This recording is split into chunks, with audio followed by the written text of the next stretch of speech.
Praise lord. ప్రభువును రక్షకుడైన యేసుక్రీస్తు నామంలో మీ అందరికీ నా యొక్క వందనాలు. అందరూ బాగున్నారా? ప్రతిదినం దేవుని యొక్క వాగ్దానం ద్వారా బలపరచబడుతున్నారని ఆశిస్తున్నారండి. మరి ఈరోజు దేవుడు మనతో మాట్లాడాలనుకున్న ఆ వాక్యాన్ని ఒకసారి మనము చదువుకుందాము. కీర్తనల గ్రంథము 32వ అధ్యాయము 8వ వచనము. కీర్తనల గ్రంథము 32వ అధ్యాయము 8వ వచనము. నీకు ఉపదేశము చేసేదను, నీవు నడవవలసిన మార్గమును నీకు బోధించదును, నీ మీద దృష్టి ఉంచి నీకు ఆలోచన చెప్పేదను. ఆమె చాలా చక్కటి యొక్క మాటని దేవుడు మనతో మాట్లాడుతున్నాడు. ఈ వాక్యాన్ని మనం చాలాసార్లు చదువుకొని ఉండొచ్చు, కానీ చదువుకున్నది విన్నది వినినట్టే విడిచిపెట్టకుండా, చదివింది చదివినట్టే మర్చిపోకుండా మనం దీన్ని ఒక్కసారి నెమరు వేస్తే, మనం ఒక్కసారి దీన్ని గుర్తు చేసుకుంటే ఖచ్చితంగా దీంట్లో ఉన్న సారము అనేది మనకు అర్థమవుతుంది. ఇక్కడ దేవుడు అంటున్నాడు ఏంటంటే, నేను నీకు ఉపదేశము చేస్తాను, నీవు నడవలసిన మార్గములను నేను నీకు బోధిస్తాను, నీ మీద దృష్టి ఉంచి ఆలోచన చెప్తాను అని చెప్పేసి దేవుని యొక్క వాక్యం సెలవుస్తుంది. మొదటగా దేవుడు మనకు ఉపదేశించాలన్నా, దేవుడు మనకు ఆలోచన చెప్పాలన్నా ఆయన కన్ను దృష్టి అనేది మన మీద ఉండాలి.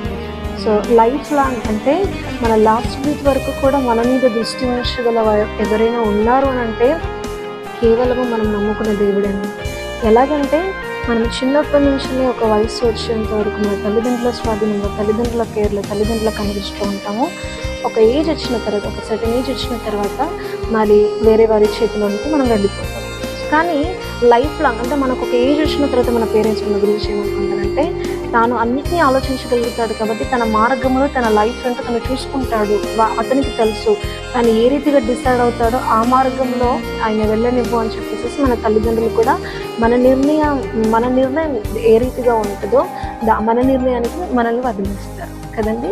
కానీ కొన్ని విషయాలలో భారం అనేది మన జీవితంలో పెరిగిన సందర్భాలు మనం ఫేస్ చేసినప్పుడు ఎక్కడికి వెళ్ళాలి, ఏ మార్గాన్ని మనము చూస్ చేసుకోవాలని మనకు ఆలోచన తట్టని సందర్భాలు ఎన్నో ఉంటాయి. కానీ దేవుడు అంటున్నాడు ఏంటంటే, ముదిని వచ్చేంత వరకు నీకు ఒక ఏజ్ వచ్చినా, నీకు సందర్భాలు, నీ చుట్టూ ఉన్న సందర్భాలు ఎలాగున్నప్పటికీ కూడా నేను నీకు జ్ఞానాన్ని బోధిస్తాను, నేను నీకు ఉపదేశిస్తాను, ఏ మార్గంలో వెళ్తే నువ్వు విజయాన్ని ప్రొసెస్ చేసుకోగలుగుతావు అది దేవుడు మనకు బోధిస్తానని ఈరోజు మాట్లాడుతున్నాడు. కాబట్టి దేవుని దగ్గరికి రండి, దేవుని ఉపదేశం చెవియకండి. ఆయన ఇచ్చే ఆలోచనని మీరు ఖచ్చితంగా విన్నట్టయితే ఆయన కనిపిస్తూ ఉంటారు. ఇట్టి వాగ్దానం దేవుడు ప్రతి ఒక్క జీవితంలో నెరవేర్చిందాక ఆమె ప్రార్థన చేసుకుందాం. పరలోకమందున్న మా తండ్రి, నీకు మహిమ కలుగును గాక. చాలా చక్కటి యొక్క వాగ్దానాన్ని ఈరోజు మాకు అందించాం. నిజంగా మేము నీ వద్దకు చేరేంత వరకు కూడా నీ యొక్క తండ్రి కనుదృష్టి మా మీద ఉంచుతానని ఈరోజు మాతో మాట్లాడవు తండ్రి. మేము వచ్చింది నీ వద్ద నుండే కాబట్టి మళ్ళీ నీ వద్దకు, ఈ ఆత్మ నీ వద్దకు తిరిగి వెళ్ళేంత వరకు కూడా నీ కనుదృష్టి మా మీద ఉంచుతానని తండ్రి, ఆ రీతిగా మాకు బోధిస్తానని, ఉపదేశిస్తానని చెప్పేసి, ఆలోచన చెప్తానని చెప్పేసి నా వాగ్దానము ఈరోజు మాకు అందించినందుకు నీకు స్తోత్రాలు చెల్లించుకుంటున్నాను. ప్రతి కృపని మీరు మాకు దయచేయండి. ప్రతి ఒక్కరి జీవితంలో ఈ వాగ్దానం నెరవేర్చమని యేసుక్రీస్తు నామంలో అడిగి వచ్చినాము తండ్రి. ఆమేన్.